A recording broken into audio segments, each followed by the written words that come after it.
ये कहानी है डॉक्टर मार्टिन की, जिसे एक्सीडेंट की बात कोई नहीं पहचान रहा था, यहाँ तक कि उसकी आइडेंटिटी को, उसकी पहचान को भी। जिससे परेशान होकर डॉक्टर मार्टिन वजह पता लगाने की कोशिश करते हैं कि आखिर ऐसा क्यों हो रहा है। इसकी शुरुआत होती है एक प्लेन को दिखाने से, जिसमें डॉक्टर मार्टिन अपनी वाइफ के साथ है। उनकी वाइफ का नाम लिज होता है। ये दोनों बर्लिन जा रही हैं। कुछ ही देर बाद इनकी फ्लाइट बर्लिन पहुंच जाती है। वहाँ से चेकआउट करने के बाद दोनों बाहर आकर एक टैक्सी में बैठ जाती हैं। जल्दबाजी में मार्टिन अपना बैग वहीं भूल जाता है। होटल आकर मार्टिन को एहसास हुआ कि मेरा बैग नहीं है, तो वो हर जगह बैग को ढूंढने लगता है। जितनी उसकी वाइफ होटल के रिसेप्शन पर जाकर अपने रूम की जानकारी लेती है, उसे पता चलता है कि उनके नाम का तो यहाँ कोई रूम बुक ही नहीं है। ये देखकर लिज को काफी अजीब लगा, उसे गुस्सा आया और अब जैसे उसने मार्टिन की तरफ देखा, उसे पता चला कि मार्टिन तो टैक्सी में बैठकर कहीं जा रहा है। वो ये बात नहीं जानती थी कि मार्टिन वापस जा रहा है अपना बैग ढूंढने। मार्टिन को कैसे भी करके अपना बैग चाहिए था, इसलिए वो अपनी वाइफ को बताए बगैर ही चला गया। और अब फोन में नेटवर्क ना होने की वजह से वो इसको बता भी नहीं पाता और वो भी समझ नहीं पाती कि मार्टिन ने ऐसा क्यों किया। टैक्सी ड्राइवर ने देखा कि ट्रैफिक की लंबी लाइन लगी हुई है। यहाँ फंसने की डर से वो शॉर्टकट ले रही थी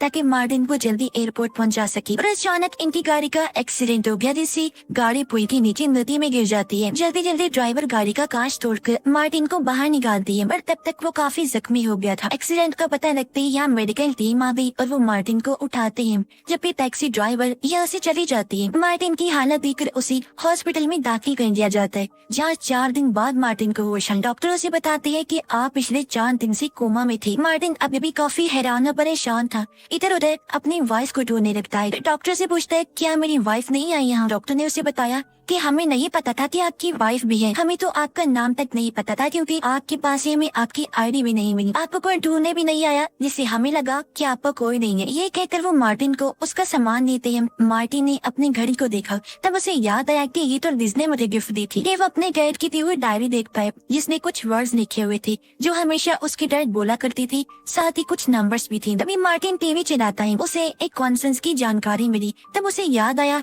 कि मैं भी इस कॉन्फ्रेंस में जाने वाला था, जो बहुत जरूरी है, और अब कैसे भी करके मुझे वहाँ जाना होगा। इसलिए वो निकलने लगा, पर डॉक्टर उसे मना करते हैं कि आपकी हालत अभी ठीक नहीं है, आपको आराम की जरूरत है, तो आप मत जाइए। लेकिन मार्टिन मना कर देता है। तब डॉक्टर उसे अपना नंबर देते हुए कहते हैं कि अगर कोई भी मसला बने तो मुझसे राब्ता कर लेना। और मार्टिन वहाँ से निकलकर होटल आ जाता है। रिसेप्शन पर आकर उसने कहा कि मुझसे अपने रूम की चाबी गुम हो गई है। तभी वो वहाँ लिज को देखता है। उसने लिज के पास जाने की कोशिश की, पर गार्ड ने उसे रोक दिया। गार्ड मार्टिन से उसकी आईडी मांगता है। मार्टिन ने कहा कि मेरे पास आईडी कार्ड तो नहीं है, पर ये लड़की मेरी वाइफ है, इसलिए गार्ड उसे लिज के पास ले गया। लेकिन ये क्या, लिज तो उसे पहचानने से इनकार कर देती है। जब मार्टिन जिद करने लगा तो वो दूसरे आदमी को वहाँ बुला लेती है, जो बताता है कि असली मार्टिन हैरिस मैं हूँ। सुनकर मार्टिन पूरी तरह से हैरान रह गया। उसे समझ नहीं आती कि यहाँ क्या चल रहा है और अब मैं क्या करूँ। इसलिए मैनेजर उसे वहाँ से ले जाता है और सारी बात क्लियर करने के लिए वो मार्टिन को सीसीटीवी की फुटेज दिखाकर बताता है कि देखो, लिज यहाँ अकेली आई थी, जिसके बाद वो दूसरा आदमी मार्टिन हैरिस आया था। इस पर वो कहता है पर असली मार्टिन हैरिस मैं हूँ, ना कि वो आदमी। मैनेजर कहता है इस बारे में मैं तो कुछ नहीं जानता, आपको एम्बेसी जाना होगा, वहीं आपको आपके सारे सवालों के जवाब मिलेंगे। पर जब इन्हें पता चला कि एक फेस्टिवल की वजह से एम्बेसी अगले कुछ दिन तक बंद रहेगी,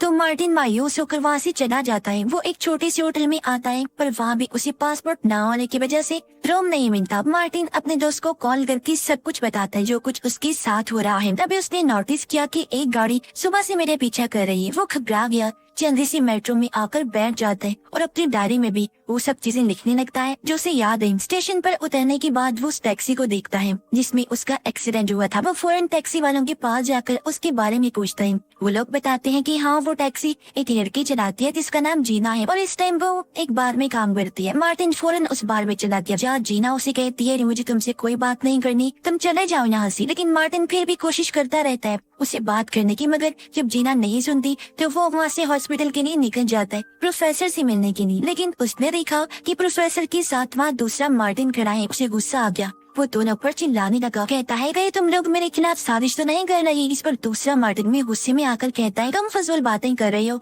असली मार्टिन हैरिस मैं हूँ। यहाँ दोनों प्रोफेसर को अपने अपने बारे में बताने लगते हैं। उनकी सारी बातें सेम थी, कोई फर्क नहीं था। तब दूसरा मार्टिन अपना वॉलेट निकाल कर दिखाता है जिसमें उसका आईडी कार्ड और इस मार्टिन की लिज के साथ तस्वीर थी। ये देखकर याददाश्त खो चुके मार्टिन को फौरन याद आया कि बिल्कुल यही तस्वीर तो मेरे भी है लिज के साथ, और यहाँ मेरी जगह ये आदमी कैसे आ गया। ये सारी चीजें वो बर्दाश्त नहीं कर पाता, उसका दिमाग चिकरा जाता है और वो बेहोश होकर नीचे गिर जाता है। मार्टिन को जब होश आई तो नर्स उसके सामने थी। वो मार्टिन को डिटेक्टिव का नंबर देते हुए कहती है कि ये तुम्हारी मदद कर सकता है। डॉक्टर उसे कहती है कि तुम दिमागी तौर पर अभी भी बीमार हो, तुम्हें आराम की जरूरत है और इसीलिए उस दिन मैं तुम्हें जाने से मना कर रहा था, तुम्हें तब नहीं जाना चाहिए था। मार्टिन कहता है अच्छा आप ये बताइए, अगर मैं मार्टिन ना होता तो क्या मुझे मार्टिन के बारे में सारी बातें याद होती? मुझे लगता है कि कुछ बहुत ही बड़ा और गलत हो रहा है जिसके बारे में कोई नहीं जानता। डॉक्टर कहते हैं हम तुम्हारे कुछ और टेस्ट करवाने वाले हैं। जहाँ मार्टिन को MRI टेस्ट के लिए ले जाया गया, पर टेस्ट होने से पहले वहाँ एक अनजान आदमी आ जाता है। इसे मार्टिन ने स्टेशन पर देखा था और अब वो मार्टिन को ले जाने लगा। नर्स ने जब उसे रोकने की कोशिश की तो आदमी नर्स को मार गिराता है। ये देखकर मार्टिन काफी घबरा गया, जल्दी से वहाँ से भाग जाता है। वो बाहर आकर एम्बुलेंस में बैठ गया और एम्बुलेंस उसे कुछ दूर ले जाकर उतार देती है। मार्टिन सबसे पहले लिज को कॉल करता है ताकि एक बार फिर उसे बात करके उसे समझा सके, पर दूसरा मार्टिन फोन उठाता है। इस बात से परेशान होकर वो फोन रख देता है। तभी उसे याद आया कि नर्स ने मुझे एक डिटेक्टिव का नंबर दिया था, इसलिए मार्टिन फौरन डिटेक्टिव से मिलने गया। उसे सारी बात बताकर कहता है कि मेरी मदद करो और मेरी आइडेंटिटी पहचान दुनिया के सामने लेकर आओ। वो डिटेक्टिव को अपने डायरी देते हैं जिसमें उसके डैड के लिखे हुए लफ्ज और नंबर्स थे। डिटेक्टिव पूछता है तुमने आखिरी बार बात किससे की? मार्टिन बताता है कि टैक्सी ड्राइवर से। डिटेक्टिव ने कहा तुम एक बार मेरी बात करवाओ टैक्सी ड्राइवर से, क्योंकि उसकी बात सुनकर ही मैं सारा खुलासा कर सकता हूँ। इसलिए मार्टिन अपने पैसे और सामान रखते जीना के पीछे चला जाता है। वो उसे कहता है कि एक बार बस तुम डिटेक्टिव से बात कर लो प्लीज, इससे मेरी मदद हो जाएगी। और मुझे तो ये समझ नहीं आ रही थी कि उसे तुम वहाँ से भागी क्यों, जबकि तुम तो लीगल वर्क करो, वेर करोड़े तो काम नहीं कर रही ना। अब तुम बस एक बार मेरे डिटेक्टिव से बात कर लो, फिर से तुम्हें परेशान नहीं करूंगा। जबकि उधर डिटेक्टिव एयरपोर्ट पर कॉल करके किसी से जानकारी ले रहा होता है। असल में उसे एक कत्ल की साजिश के बारे में जानकारी मिली थी। पता चलता है कि वो साजिश अरब के प्रिंस के लिए हो रही है, जिस पर हाल ही में हमला हुआ है, यानी कोई उसे मारना चाहता है। मार्टिन जीना को अपनी घड़ी देते हुए कहता है बस एक बार बात कर लो, जिसके लिए वो मान जाती है और मार्टिन को लेकर अपने घर आ जाती है। या जीना ने उसे बताया कि मैं लीगल वर्किंग नहीं हूँ, बल्कि मेरे पास भी पेपर्स नहीं है। मैं दिन रात मेहनत करके पैसे जोड़ रही हूँ ताकि अपने पेपर्स बनवा सकूं और जितने जल्दी हो सके यहाँ से निकल जाऊं। मार्टिन जब बाथरूम में था तो तभी जीना का दरवाजा बजा। उसने जैसे दरवाजा खोला तो लोग जबरदस्ती अंदर घुस आए। वो जीना पर हमला कर देते हैं और एक आदमी उसे पकड़ लेता है, जबकि दूसरा मार्टिन को ढूंढने लगता है ताकि उसे मार सके। लेकिन मार्टिन, जिसे पहले उनकी आने की खबर हो चुकी थी, वो खिड़की के जरिए यहाँ से भाग गया था। वो आदमी खिड़की से बाहर आकर हर जगह मार्टिन को ढूंढने लगा, पर जब उसे वो नहीं दिखा तो आदमी वापस अंदर आ जाता है। ये लोग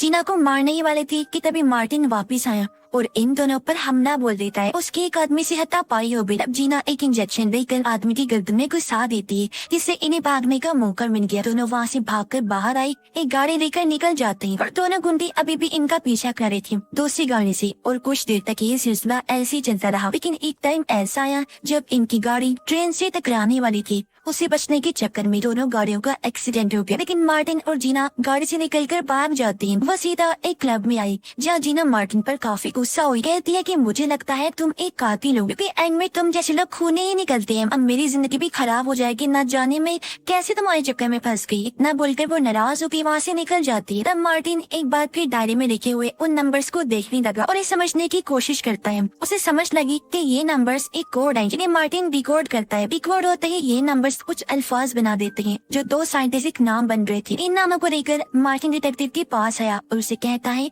कि मुझे बस 2 नाम ही मिले हैं, जिनके अलावा मुझे कुछ भी नहीं पता। डिटेक्टिव ने पूछा कि तुम्हें प्रिंस के बारे में कितना पता है, जिससे इन्हें पता चला कि दुनिया में चल रही भुखमरी गुर्बत को लेकर एक मीटिंग होने वाली है, जिसमें प्रिंस भी आएगा और कोई मार्टिन का नाम इसलिए इस्तेमाल कर रहा है ताकि उस मीटिंग में वो प्रिंस के करीब आ जाए और मौका मिलते ही उसे मार दे। जो जानकर मार्टिन भी अपनी प्लानिंग शुरू कर देता है। वो जीना को लेकर वहाँ से निकल गया। कहता है कि मैं अब लिज का पीछा करना चाहता हूँ, क्योंकि मुझे पता है वर्ल्ड एग्जीबिशन में जाने वाली है और उसे जरूर कुछ पता है। एग्जीबिशन की बिल्डिंग के बाहर पहुंचकर वो जीना को वही छोड़ता है और लिज का पीछा करते हुए अंदर चला जाता है। तभी यहाँ दूसरा मार्टिन भी आ गया, इसलिए जीना फौरन मार्टिन को कॉल करके कहती है कि अलर्ट रहना। मार्टिन लिज के पास आ गया। वो कहती है कि तुम मेरा पीछा क्यों कर रहे हो? मार्टिन कहता है मुझे याद है मैं तुम्हारे साथ यहाँ आया था, ये सब तुम क्या कर रही हो और क्यों कर रही हो? इस पर वो कहती है कि अगर मैं ऐसा नहीं करूंगी तो वो हम दोनों को मार देगा, और अगर तुम्हें तुम्हारे सवालों के जवाब चाहिए तो अपना खोया हुआ ब्रीफकेस ढूंढो। जो बोलकर वो यहाँ से चली जाती है।